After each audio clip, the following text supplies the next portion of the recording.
ಜಗವೇ ನೀನು ಗೆಳತಿಯೇ. ಇವ್ರಿಗೆ ಅದೆಲ್ಲ ಏನು ಅನ್ಸಲ್ಲ.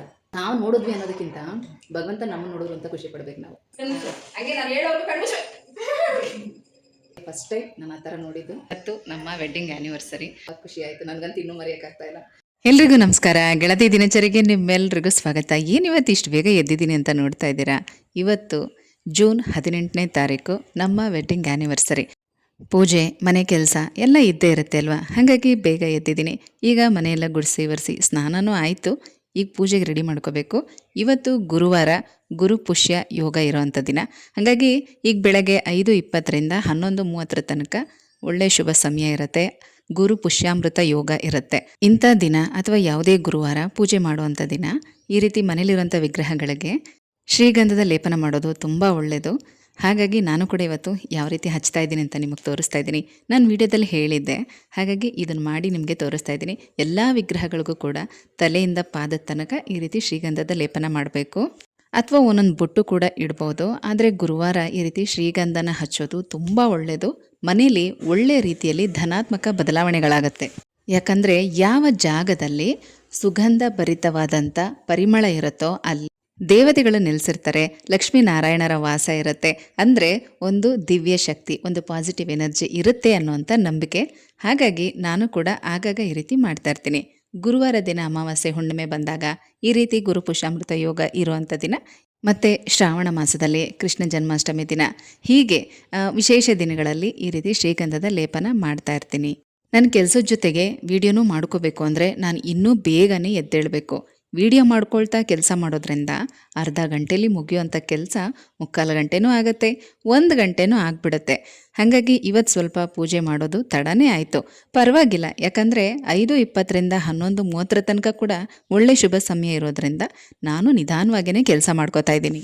ಏನು ಗೊತ್ತಾ, ಲೇಟಾಗಿ ಎದ್ದು ಗಡಿಬಿಡಿಯಲ್ಲಿ ಕೆಲಸ ಮಾಡೋದಕ್ಕಿಂತ ಒಂದು ಅರ್ಧ ಗಂಟೆ ಬೇಗ ಎದ್ದು ನಿಧಾನವಾಗಿ ಸಮಾಧಾನವಾಗಿ ಕೆಲಸ ಮಾಡೋದು ಮನಸ್ಸಿಗೆ ತುಂಬಾ ತೃಪ್ತಿ ಕೊಡುತ್ತೆ.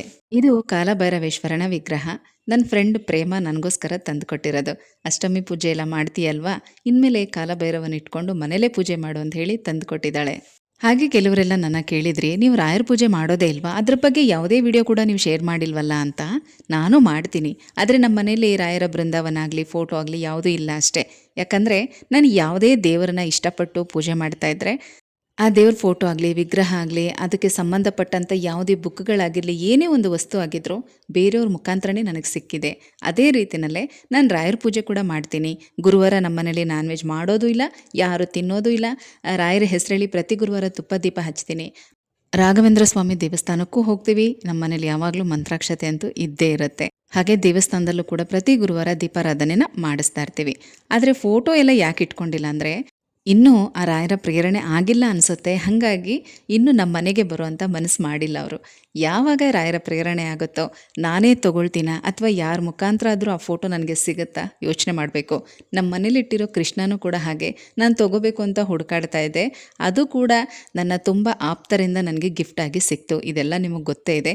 ಆ ಕೃಷ್ಣನ ವಿಗ್ರಹ ಇಟ್ಟಿರೋ ಅಂಥ ಜಾಗದಲ್ಲಿ ಮೇಲ್ಭಾಗದಲ್ಲಿ ರಾಯರ ಫೋಟೋ ಹಾಕಬೇಕು ಅಂತ ನಾನು ಕಾಯ್ತಾ ಇದ್ದೀನಿ. ನೋಡೋಣ ಆ ಟೈಮ್ ಯಾವಾಗ ಬರುತ್ತೆ ಅಂತ. ಈಗ ಪೂಜೆಗೆಲ್ಲ ರೆಡಿ ಮಾಡಿ ಆಯಿತು. ಈಗ ನಾನು ರೆಡಿ ಆಗಬೇಕು, ಹಾಗಾಗಿ ಬಂದಿದ್ದೀನಿ. ಈ ಒಡವೆ ಹೊಸದೇನಲ್ಲ, ಮನೆ ಕಟ್ಟುವಂಥ ಟೈಮಲ್ಲಿ ಅಡ ಇಟ್ಟಿದ್ವಿ, ಈಗ ಬಿಡಿಸ್ಕೊಂಡು ಬಂದಿದ್ದೀವಿ. ಒಡವೆನ ಬಿಡಿಸ್ಕೊಂಡು ಬಂದಮೇಲೆ ಹಾಲು, ಅರಿಶಿಣದ ನೀರು, ಅದಕ್ಕೆ ಒಂದೇ ಒಂದು ಚಿಟಿಕೆ ಉಪ್ಪನ್ನು ಹಾಕಿ ಆ ನೀರಲ್ಲಿ ಚೆನ್ನಾಗಿ ತೊಳೆದು ಮತ್ತೆ ಚೆನ್ನಾಗಿರೋ ನೀರಲ್ಲಿ ತೊಳೆದು ಒಂದು ಬಟ್ಲಲ್ಲಿ ಆ ಒಡವೆಗಳನ್ನ ಹಾಕಿ ಉಪ್ಪಿನ ಡಬ್ಬದ ಮೇಲಿಟ್ಟು ಒಂದು 2-3 ಗಂಟೆಗಳ ಕಾಲನೋ ಅಥವಾ ರಾತ್ರಿಯಿಂದ ಬೆಳಗ್ಗೆ ತನಕ ಇಡೋದು, ಆ ರೀತಿ ಇಟ್ಟು ಮರುದಿನ ದೇವ್ರ ಮನೇಲಿಟ್ಟು ಪೂಜೆ ಮಾಡಿ ಯಾವಾಗಲೂ ಈ ಒಡವೆ ಮನೇಲೇ ಇರೋ ಹಾಗಾಗಲಿ ಅಂತ ಕೇಳಿಕೊಂಡು ಮತ್ತು ಈ ಒಡವೆ ಮನೆಗೆ ಬಂದಿದ್ದಕ್ಕೆ ತುಂಬ ಖುಷಿ ಆಯಿತು ಅಂತ ಆ ಮಹಾಲಕ್ಷ್ಮಿಗೆ ಕೃತಜ್ಞತೆನ ಹೇಳಿ ಬೀರಿನಲ್ಲಿ ಎತ್ತಿಟ್ಕೋಬೇಕು. ಯಾವುದಾದ್ರೂ ಒಂದು ಗುರುವಾರನೋ ಶುಕ್ರವಾರನೋ ಆ ಒಡವೆ ಹಾಕ್ಕೊಂಡು ದೇವಸ್ಥಾನಕ್ಕೆ ಹೋಗಿ ದೇವ್ರಿಗೂ ಕೂಡ ತೋರಿಸಿ ಕೃತಜ್ಞತೆನ ಹೇಳಿ ತಂದು ಮನೇಲಿ ಇಟ್ಕೋಬೇಕು. ಹಾಗೆ ನಾನು ಕೂಡ ಮಾಡ್ತಾಯಿದ್ದೀನಿ. ಒಡವೆ ಬಿಡಿಸ್ಕೊಂಡು ಬಂದಿದ್ವಿ, ಹಾಗಾಗಿ ಎಲ್ಲ ತೊಳೆದು ಪೂಜೆ ಮಾಡಿ, ಇವತ್ತು ಗುರುವಾರ ಅಲ್ವಾ, ಹೇಗಿದ್ರೂ ದೇವಸ್ಥಾನಕ್ಕೆ ಹೋಗ್ತಾ ಇದ್ದೀನಿ. ವೆಡ್ಡಿಂಗ್ ಆ್ಯನಿವರ್ಸರಿ ಬೇರೆ, ಹಾಕೊಂಡೋಗಿ ಆ ದೇವ್ರಿಗೂ ಕೂಡ ತೋರಿಸ್ಕೊಂಡು ಬರೋಣ ಅಂಥೇಳಿ ಇವತ್ತು ಹೋಗ್ತಾ ಇದ್ದೀನಿ. ಮತ್ತು ಈ ಸೀರೆ ಅಮ್ಮ ಕೊಡಿಸಿದ್ದು. ಸಿಂಪಲ್ಲಾಗಿ ಈ ರೀತಿ ರೆಡಿಯಾಗಿದ್ದೀನಿ. ಇನ್ನು ನಮ್ಮ ಯಜಮಾನರು ನನಗೇನು ಗಿಫ್ಟ್ ಕೊಟ್ಟಿರ್ಬೋದು ಅಂತ ಯೋಚನೆ ಮಾಡ್ತಾ ಇದ್ದೀರಾ? ನಿಜ ಹೇಳಬೇಕು ಅಂದರೆ ನಾನು ಗಿಫ್ಟ್ಗೆಲ್ಲ ಆಸೆ ಪಡೋದು ಇಲ್ಲ. ಇಂಥದ್ದೇ ಬೇಕು ಅಂತ ಡಿಮ್ಯಾಂಡ್ ಮಾಡೋದು ಇಲ್ಲ. ಅವ್ರು ಏನು ಕೊಡಿಸ್ತಾರೋ ಪ್ರೀತಿಯಿಂದ ಅದನ್ನು ತೊಗೊಳ್ತೀನಿ. ಅವರು ಒಂದು ಹೂ ಕೊಡಿಸಿದ್ರು ಕೂಡ ಖುಷಿಯಿಂದನೇ ತೊಗೊಳ್ತೀನಿ. ಆದ್ರೂ ₹5,000 ಕೊಟ್ಟಿದ್ದಾರೆ, ಏನು ಬೇಕಾದರೂ ತೊಗೋ ಅಂತ. ನನಗೆ ಅವರೇ ಸೆಲೆಕ್ಟ್ ಮಾಡಿ ಸೀರೆ ತಂದುಕೊಡ್ಲಿ ಅನ್ನೋ ಆಸೆ. ಬಟ್ ಅವರು ನನಗೆ ಸೆಲೆಕ್ಷನ್ ಎಲ್ಲ ಬರಲ್ಲ ಅಂತ ಹೇಳ್ತಾರೆ. ತುಂಬ ಫೋರ್ಸ್ ಮಾಡಿದ್ರೆ ಅವ್ರಿಗೆ ಗೊತ್ತಿರೋ ಅಂಗಡೀಲಿ ಒಂದು 3-4 ಸೀರೆ ಮನೆಗೆ ತರಿಸ್ತಾರೆ. ಆದರೆ ನನಗೆ ಯಾವ್ದು ಬೇಕೋ ನಾನು ಅದನ್ನು ಎತ್ಕೋಬೇಕು. ಹಾಗಾಗಿ ನಾನು ಈ ಸಲ ದುಡ್ಡೇ ಇಸ್ಕೊಂಡಿದ್ದೀನಿ. ಒಟ್ಟಿಗೆ ವರಮಹಾಲಕ್ಷ್ಮಿ ಹಬ್ಬಕ್ಕೆ ಸೀರೆ ತೊಗೊಳ್ಳೋಣ ಅಂಥೇಳಿ ದುಡ್ಡನ್ನೇ ತೊಗೊಂಡಿದ್ದೀನಿ. ನೋಡಿ ಈ ಥರ ಪೂಜೆಗೆ ರೆಡಿ ಮಾಡಿದ್ದೀನಿ. ಈಗ ಒಳಗಡೆನೂ ಕೂಡ ಪೂಜೆ ಎಲ್ಲ ಆಯಿತು. ಇವತ್ತು ಗುರುವಾರ ಆಗಿರೋದ್ರಿಂದ ತುಳಸಿ ಪೂಜೆ ತುಂಬಾ ವಿಶೇಷ. ತುಳಸಿ ಗಿಡಕ್ಕೆ ಮತ್ತು ಮನಿ ಪ್ಲ್ಯಾಂಟ್ಗೆ, ವಿಳ್ಯದೆಲೆ ಗಿಡಕ್ಕೆ ಗುರುವಾರ ದಿನ ಹಸಿ ಹಾಲಿನ ನೈವೇದ್ಯ ಮಾಡೋದು, ಬಿಲ್ವಪತ್ರೆನ ಹಾಕಿ ಪೂಜೆ ಮಾಡೋದು ತುಂಬ ಒಳ್ಳೆಯದು. ಈ ರೀತಿ ಬೆಳಗ್ಗೆ ನಮ್ಮ ಮನೇಲಿ ಪೂಜೆ ಆಗಿದೆ. ಈಗ ಟೈಮ್ ಆಗಿದೆ ಬೆಳಗ್ಗೆ 9 ಗಂಟೆ. ಈಗ ದೇವಸ್ಥಾನಕ್ಕೆ ಹೋಗಬೇಕು. ನಾನು ಕೂಡ ಪೂರ್ತಿಯಾಗಿ ರೆಡಿಯಾಗಿದ್ದೀನಿ. ದೇವಸ್ಥಾನಕ್ಕೆ ಹೋಗಿ ಬಂದಮೇಲೆ ಹಾಗೆ ವಿಡಿಯೋನ ಕಂಟಿನ್ಯೂ ಮಾಡ್ತೀನಿ. ಇವತ್ತು ಗುರುವಾರ ಆಗಿರೋದ್ರಿಂದ ವಿಶೇಷ ದರ್ಶನ ಇರುತ್ತೆ. ನಮ್ಮ ಪೂಜೆ ದರ್ಶನ ಎಲ್ಲ ಹೇಗಾಯಿತು ಮತ್ತು ಇವತ್ತಿನ ರೊಟೀನ್ ಹೇಗಿರುತ್ತೆ ಅಂತ ತುಂಬ ಪ್ರೀತಿಯಿಂದ ನಾನು ಶೇರ್ ಮಾಡಿದ್ದೀನಿ. ವಿಡಿಯೋನ ಸ್ಕಿಪ್ ಮಾಡದೆ ಕೊನೆ ತನಕ ನೋಡಿ. ನಿಮ್ಮ ಅನಿಸಿಕೆ ಅಭಿಪ್ರಾಯನ ಕಮೆಂಟಲ್ಲಿ ತಿಳಿಸಿ ಆಯಿತಾ? ದೇವಸ್ಥಾನಕ್ಕೆ ಹೋಗ್ತಾ ಇದ್ದೀವಿ. ಲೇಟ್ ಆಗೋಯಿತು. ಇಷ್ಟೊತ್ತಿಗೆಲ್ಲ ಹೋಗಿ ಬರಬೇಕಿತ್ತು. ಇವಾಗ ಹೋಗ್ತಾ ಇದ್ದೀವಿ. ಜಡಿ ಮಳೆ ಥರ ಬೆಳಗ್ಗೆನೇ ಸ್ಟಾರ್ಟ್ ಆಗಿದೆ.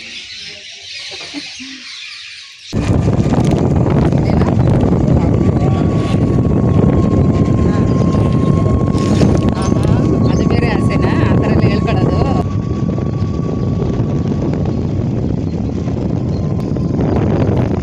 ಮಳೆ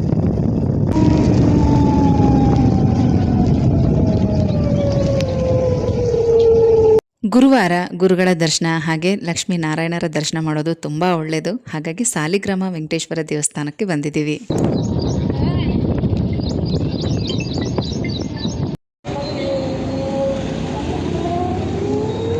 ವೆಂಕಟೇಶ್ವರ ಸ್ವಾಮಿ ದರ್ಶನ ಅಂತೂ ತುಂಬ ಚೆನ್ನಾಗಾಯಿತು. ಈಗಿಲ್ಲಿ ರಾಯರ ಮಠ ಇದೆ, ಬಸ್ ಸ್ಟಾಪಿಂದ ಸ್ವಲ್ಪ ಮುಂದೆ ರಾಮಹಳ್ಳಿಲಿ. ಅಲ್ಲಿಗೂ ಕೂಡ ಬಂದಿದ್ದೀವಿ. ಪ್ರತಿ ಗುರುವಾರ ಇಲ್ಲಿ ಬರ್ತಾ ಇರ್ತೀವಿ.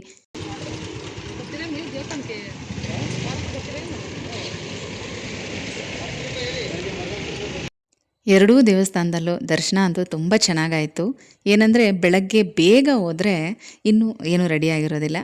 ಸ್ವಲ್ಪ ನಿಧಾನಕ್ಕೆ ಹೋದರೆ ಚೆನ್ನಾಗಿ ದರ್ಶನನೂ ಮಾಡ್ಬೋದು. ಮತ್ತು ಎಲ್ಲ ಅಲಂಕಾರನೂ ಕೂಡ ಮುಗ್ದಿರುತ್ತೆ. ಹಾಗೆ ಹಣ್ಣು ಕಾಯಿ ಪೂಜೆ ಎಲ್ಲ ಮಾಡಿಸ್ಕೊಂಡೇ ಬಂದಿದ್ದೆ. ಹಿಂದಿನ ದಿನವೇ ಬಿಡಿ ಹೂವೆಲ್ಲ ತರಿಸ್ಕೊಂಡು ಹೂವೆಲ್ಲ ಕಟ್ಟಿಟ್ಕೊಂಡಿದ್ದೆ. ಇದು ದೇವಸ್ಥಾನದಲ್ಲಿ ಕೊಟ್ಟಿರುವಂಥ ಹೂವು ಮತ್ತು ಲಡ್ಡು ಪ್ರಸಾದ ಕೊಟ್ಟಿದ್ದಾರೆ. ಇವತ್ತಿನ ದರ್ಶನನೇ ತುಂಬ ವಿಶೇಷ. ಅದ್ರ ಬಗ್ಗೆ ನಾನು ನಿಮ್ಮ ಜೊತೆಗೆ ಮಾತಾಡಲೇಬೇಕು. ವಿಡಿಯೋನ ಸ್ಕಿಪ್ ಮಾಡಿದೆ ನೋಡಿ. ದೇವಸ್ಥಾನದಿಂದ ಬರ್ತಾ ಹಾಗೆ ಸ್ವೀಟ್ ತೊಗೊಂಡು ಬಂದಿದ್ದೆ. ಇಲ್ಲಿ ಫ್ರೆಂಡ್ಸ್ಗೆ ಮತ್ತು ಅಕ್ಕಪಕ್ಕದ ಮನೆಯವ್ರಿಗೆ ಕೊಡೋಣ, ಹಾಗೆ ಅಮ್ಮನ ಮನೆಗೆ ಹೋಗಬೇಕು ಅಂತ ಅಂದ್ಕೊಂಡಿದ್ದೀನಿ. ಇವತ್ತು ಯಾವುದೇ ರೀತಿ ಮನೇಲಿ ಸ್ಪೆಷಲ್ ಅಡುಗೆ ಅಂತ ಮಾಡಲಿಲ್ಲ. ಯಾಕೆ ಅಂತಂದರೆ ಒಂದು ಬೇಜಾರಿನ ವಿಷಯ ಅಂದರೆ ಪವನ್ ಈಗ PGಲಿದ್ದಾನೆ. ಹಾಗಾಗಿ ಅವನು ಬರೋದೇ ಶುಕ್ರವಾರ ಸಂಜೆ ಡ್ಯೂಟಿ ಮುಗಿಸ್ಕೊಂಡು ಹಾಗೆ ಬರ್ತಾನೆ. ಶನಿವಾರ ಇದ್ದು ಭಾನುವಾರ ಸಂಜೆ ಹೋಗ್ತಾನೆ. ಹಾಗಾಗಿ ಅವನು ಬಂದ ಮೇಲೇ ಒಟ್ಟಿಗೆ ಸ್ಪೆಷಲ್ ಅಡುಗೆ ಎಲ್ಲ ಮಾಡಿದ್ರೆ ಆಯಿತು ಅಂಥೇಳಿ ಇವತ್ತು ತುಂಬ ಸಿಂಪಲ್ ಅಡುಗೆ ಮಾಡ್ಕೊಂಡಿದ್ದೀವಿ ನಮ್ಮಿಬ್ರಿಗೂ. ದೇವಸ್ಥಾನಕ್ಕೆಲ್ಲ ಹೋಗಿ ಬಂದ್ವಿ. ತುಂಬ ಚೆನ್ನಾಗಿ ದರ್ಶನ ಆಯಿತು. ಜಸ್ಟ್ ಇವಾಗ ತಾನೇ ಬಂದು ಸ್ವಲ್ಪ ಕಾಫಿ ಮಾಡ್ಕೊಂಡಿದ್ದೀನಿ. ಬೆಳಗ್ಗೆ ಒಂದು ಸಲ ಕುಡಿದಿದ್ದೆ. ಏನಂದರೆ ಇನ್ನೂ ಟಿಫನ್ ಆಗಿಲ್ಲ. ಒಂದು ಸ್ವಲ್ಪ ಲೈಟಾಗಿ ಕಾಫಿ ಕುಡಿದ್ಬಿಟ್ಟು ಆಮೇಲೆ ಟಿಫನ್ ಏನಾದರೂ ಮಾಡೋಣ ಅಂದ್ಕೊಂಡಿದ್ದೀವಿ. ಅವ್ರ ಟೀ, ನನಗೆ ಕಾಫಿ. ಯಾರು ಅವಳು ಬಂದ್ಲ? ಅದೇ ಗುರುವಾರ ಅಲ್ವಾ, ರಾಘವೇಂದ್ರ ಸ್ವಾಮಿ ದೇವಸ್ಥಾನಕ್ಕೆಲ್ಲ ಹೋಗಿರ್ತಾರೆ. ನಾವು ಹೋಗಿ ಬಂದ್ವಿ. ಸಾಲಿಗ್ರಾಮಗೆ ಹೋಗಿ ಬಂದು ಅಲ್ಲಿಂದ ಹಾಗೆ ರಾಯರ ಮಠಕ್ಕೆ ಹೋಗಿ ಆಮೇಲೆ ಬಂದು ಇವಾಗ ಕಾಫಿ ಕುಡಿತಾ ಇದ್ದೀನಿ. ಟಿಫನ್ ಏನೂ ಮಾಡಿಲ್ಲ. ಏನಾದರೂ ಕೊಡಿಸ್ತೀರಾ? ಹೇಳಿ. ಇಲ್ಲೆಲ್ಲ ಹೋಟ್ಲುಗಳು ಚೆನ್ನಾಗಿರಲ್ಲ, ಮನೇಲೇ ಮಾಡು ಅಂತ. ನಿಮಗೆ ಗೊತ್ತಿಲ್ಲ, ನಾನು ಹೇಳ. ನಾವು ಏನು ಹೊರಗಡೆ ಜಾಸ್ತಿ ಹೋಗಲ್ಲ, ಮನೇಲೇ ಏನಾದರೂ ಮಾಡ್ತೀನಿ. ಇವಾಗ ದರ್ಶನ ಮಾತ್ರ ತುಂಬ ಚೆನ್ನಾಗಾಯಿತು. ನಾನು ಯಾವಾಗಲೂ ನೋಡಿರಲಿಲ್ಲ. ಲಾಸ್ಟ್ ಗುರುವಾರನೂ ಏಕಾದಶಿ ಇತ್ತು. ಗುರುವಾರ ದಿನ ನಿಜ ರೂಪ ನಿಜ ನೇತ್ರ ದರ್ಶನ ಮಾಡ್ಬೋದು ಅಂತ ಕೇಳಿದ್ದೆ. ಸರಿ ಅಂತ ಹೋದ್ವಿ. ಆದರೆ ನಾವು ಹೋದ ವಾರ ಬೇಗನೆ ಹೋಗಿದ್ವಿ, 6:30ಗೆಲ್ಲ ಹೊರಟೋಗಿದ್ವಿ. ಇನ್ನು ಅಭಿಷೇಕ ಮಾಡೋದಕ್ಕೆ ಆವಾಗ ತಾನೇ ರೆಡಿ ಮಾಡ್ತಾಯಿದ್ರು. ಹಾಗಾಗಿ ದರ್ಶನ ಮಾಡ್ಕೊಂಡು ಬಂದುಬಿಟ್ಟಿದ್ವಿ. ಇವತ್ತು ತುಂಬ ಚೆನ್ನಾಗಾಯಿತು. ಸ್ವಲ್ಪ ಲೇಟಾಗಿ ಹೋಗಿದ್ದು ನಾವು. ತುಂಬ ಚೆನ್ನಾಗಾಯಿತು. ಇದೇ ಫಸ್ಟ್ ಟೈಮ್ ನಾನು ಆ ಥರ ನೋಡಿದ್ದು. ಆ ಪರಮಾತ್ಮನ ಕಣ್ಣುಗಳನ್ನು ನೋಡಿದ್ದು ತುಂಬ ಖುಷಿಯಾಯಿತು. ನನಗಂತೂ ಇನ್ನೂ ಮರೆಯೋಕ್ಕಾಗ್ತಾಯಿಲ್ಲ. ನೀವು ಯಾರಾದರೂ ಹೋಗಾಗಿದ್ರೆ ಗುರುವಾರ ದಿನ ಹೋಗಿ ಕಣ್ಣುಗಳನ್ನು ನೋಡ್ಬೋದು. ಅಂದರೆ ಭಗವಂತ ನಮ್ಮನ್ನು ನೋಡ್ತಾರೆ ಅಂತ. ಇನ್ಸ್ಟಾಗ್ರಾಮಲ್ಲಿ ಏನೋ ಆ ಕತೆ ಕೇಳಿದ್ದು ನಾನು. ತಿರುಪತಿನಲ್ಲೂ ಹೀಗೆ ಅಂತೆ, ಗುರುವಾರ ದಿನ ಮಾತ್ರ ನಿಜ ರೂಪ ನಿಜ ನೇತ್ರ ದರ್ಶನ ಅಂತ. ತುಂಬ ಚೆನ್ನಾಗಿತ್ತು. ಅದ್ರ ಬಗ್ಗೆ ಏನು ಜಾಸ್ತಿ ಹೇಳ್ಬೇಕು ಅನ್ನೋದು ನನಗೆ ಗೊತ್ತಾಗ್ತಾ ಇಲ್ಲ, ಆದರೆ ತುಂಬ ಖುಷಿ ಅಂತ ಆಯಿತು. ಇವ್ರಿಗೆ ಅದೆಲ್ಲ ಏನು ಅನಿಸಲ್ಲ. ನಾನು ಕೇಳ್ತಾ ಇದ್ದೀನಿ ಏನು ಅನ್ನಿಸ್ತು ನೋಡಿ ಅಂತ. ನಾನೇನು ಹೇಳಿ ಅಂತಾರೆ. ಏನು ಗೊತ್ತಾ, ಆ ಥರ ಒಂಥರ ಚಿಕ್ಕ ಚಿಕ್ಕ ವಿಷಯನ ತುಂಬ ಅನುಭವಿಸ್ಬೇಕು, ತುಂಬ ಎಂಜಾಯ್ ಮಾಡಬೇಕು. ಅದೊಂಥರ ಖುಷಿ ಕೊಡುತ್ತೆ ನಮಗೆ. ಏನೋ ಅಪರೂಪದ ನಾನು ನೋಡಿದ್ನಲ್ಲ ಅಂತ ಒಂದು ಖುಷಿ ಪಡಬೇಕು. ಅದೆಲ್ಲ ಏನಿಲ್ಲ, ಎಲ್ಲದಕ್ಕೂ ಒಂದೇ ಥರ ಫೀಲಿಂಗ್.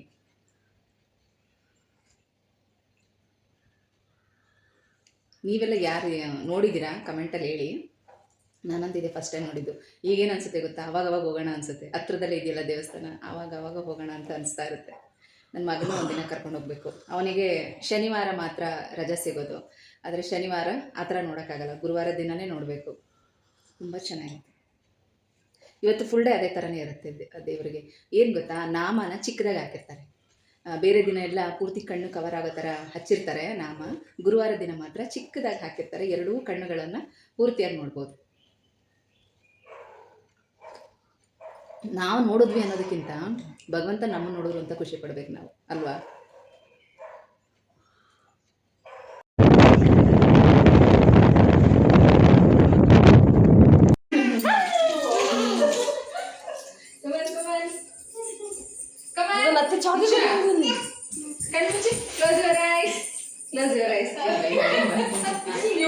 ಇರಿ ಒಂದು ನಿಮಿಷ, ಇಕ್ಕಿದ್ದಾರೆ. ಯಾರು ಬಂದಿದ್ರು ಈಗ ಬರ್ತಾವ್ರೆ ಅಂದ್ರೆ ಬೇರೆ ಹೊಸ ಬಟ್ಟೆ ಹಾಕಲ್ಲ, ಅಷ್ಟೊಂದು ಬಂದ್ಬಿಡಿ. ಕೈ ತೋರ್ಸು.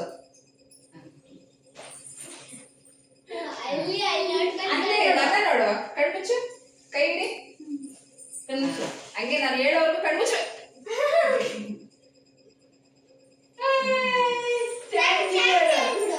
Thank you.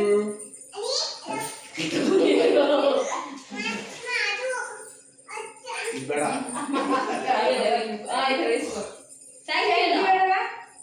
ಇದು ಯಾರು ಕೊಡ್ಲಿ? ಕೊಡ್ಲಾ?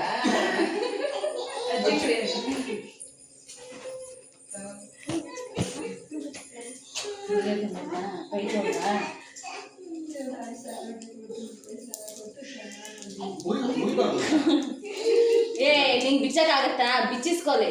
ಯಾಕೆ ಎರಡೆರಡು ಬಾಕ್ಸು? ಇದು ಬಿಸ್ಕೆಟ್ ಅಮ್ಮ, ಬಿಸ್ಕೆಟ್.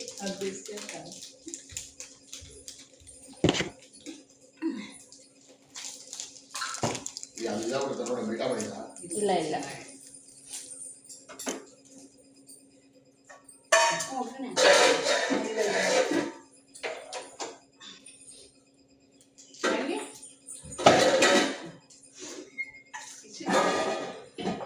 Thank you.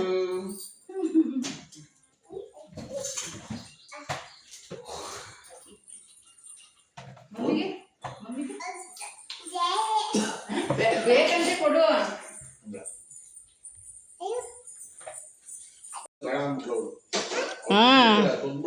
ಅವಳು ಇನ್ನೇನು ಮಾಡ್ತಾಳೆ ಸ್ವಾತಿ? ದೊಡ್ಡದು ಕೊಟ್ರೆ ಒಂದು ಪೂರ್ತಿ ತಿಂದಾಕ್ಬಿಡ್ತಾಳೆ ತಾನೆ.